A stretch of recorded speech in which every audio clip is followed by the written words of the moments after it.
Human rights is, geez, that's a good question. Human rights. Well, that's a tough one. Wow. I don't even know how to give that a definition. I would probably have to do a little bit of homework or something. Any right that I think just as a normal, human, The rights that humans have. Oh, that's a very large debate. Menneskerettigheder kan betyde mange ting. Tú le puedes preguntar a 20 personas y te van a dar 20 diferentes opiniones. Non saprei, una domanda complicatissima. Yes, we just take them for granted that they're there, but we don't even consider what they are.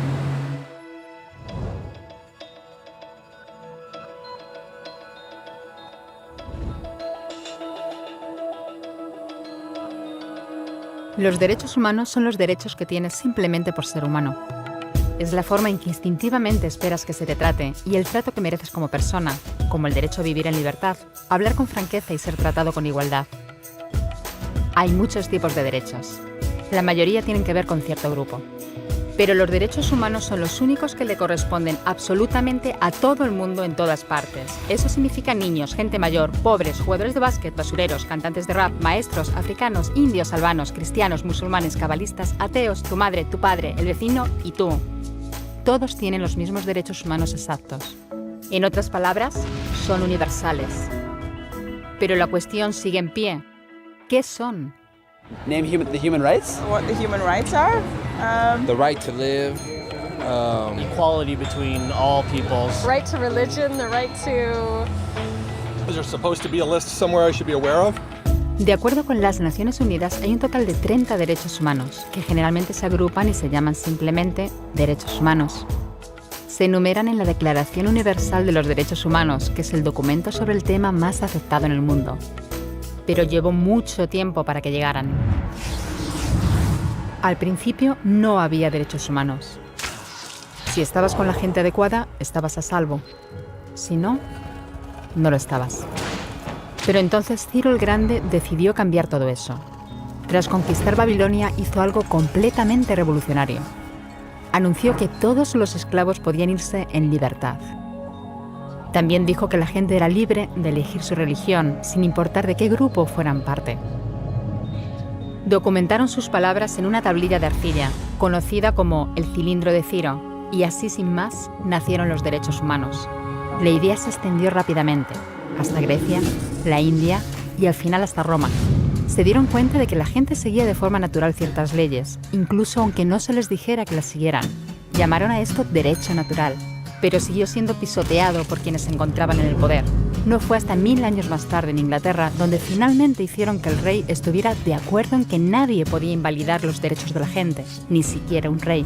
Los derechos de la gente fueron finalmente reconocidos y estaban ahora a salvo de los que estaban en el poder. Hasta cierto punto. Todavía hizo falta que un grupo de rebeldes británicos declarara su independencia antes de que el rey entendiera que todos los hombres han sido creados iguales.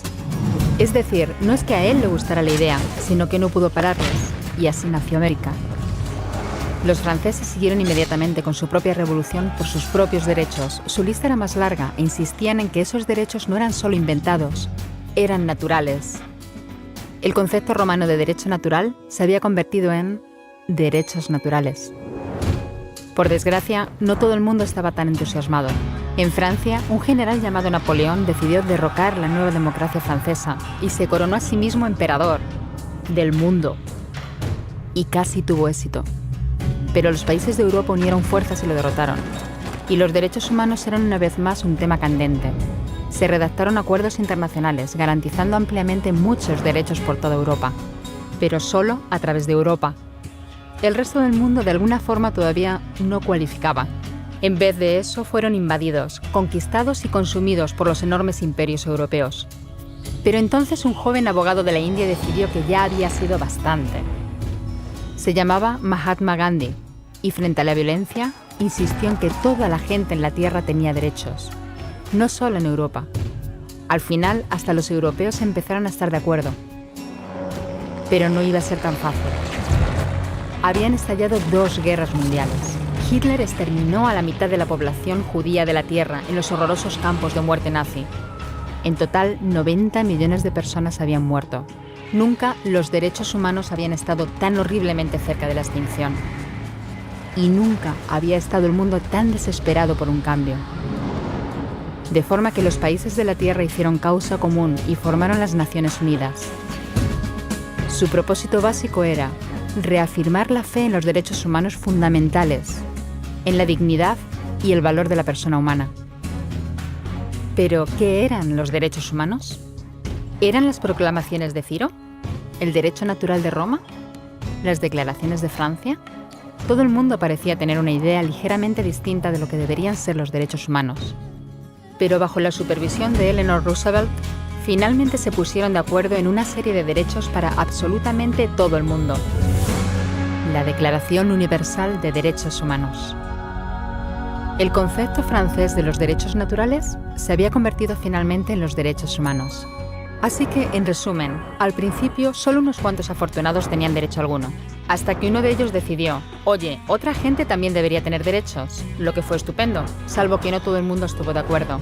Y solo que llevó unos cuantos miles de años de lucha, declaraciones y más lucha hasta que finalmente todo el mundo estuvo de acuerdo en que los derechos humanos deberían ser para todos. Y vivieron felices y comieron perdices. Salvo que hay un pequeño problema. Si la gente tiene derecho a la comida y el cobijo, ¿por qué hay 16.000 niños muriendo de hambre cada día? 1 cada 5 segundos. Si la gente tiene libertad de expresión, ¿por qué hay miles de personas en prisión por hablar claro? Si la gente tiene derecho a la educación, ¿por qué hay más de 1.000 millones de adultos incapaces de leer?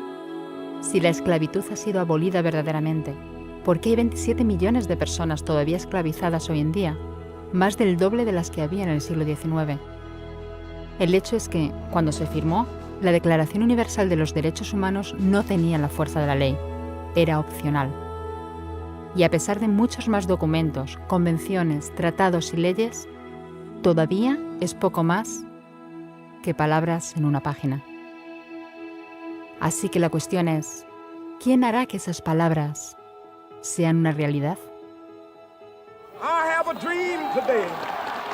Cuando el Dr. King se manifestó en pro de la igualdad racial, se estaba manifestando por los derechos que las Naciones Unidas habían garantizado hacía casi 2 décadas. Pero con todo, se manifestó. Cuando Nelson Mandela defendió la justicia social en la década de 1990, su país ya había estado de acuerdo en abolir esa discriminación desde hacía ya casi 40 años. Pero con todo, él luchó. Los que luchan hoy en día contra la tortura, la pobreza y la discriminación no son gigantes o superhéroes. Son gente, niños, madres, padres, maestros, individuos librepensadores que se niegan a quedarse callados, quienes se dan cuenta de que los derechos humanos no son una lección de historia, no son palabras en una página, no son discursos, ni anuncios, ni campañas de relaciones públicas. Son las elecciones que hacemos cada día como seres humanos. Son la responsabilidad que todos compartimos, de respetarnos mutuamente, ayudarnos y proteger a los necesitados. Como Eleanor Roosevelt dijo, ¿dónde empiezan después de todo los derechos humanos universales? En pequeños lugares cerca de casa, tan cerca y tan pequeños que no pueden verse en los mapas del mundo. Aún así, son el mundo de la persona individual, el barrio donde vive, la escuela o la universidad a la que asiste, la fábrica, la granja o la oficina donde trabaja. Esos son los lugares donde cada hombre, mujer y niño buscan justicia igualitaria, igualdad de oportunidades, dignidad igualitaria sin discriminación. A menos que esos derechos tengan un significado ahí, tienen muy poco significado en cualquier otra parte.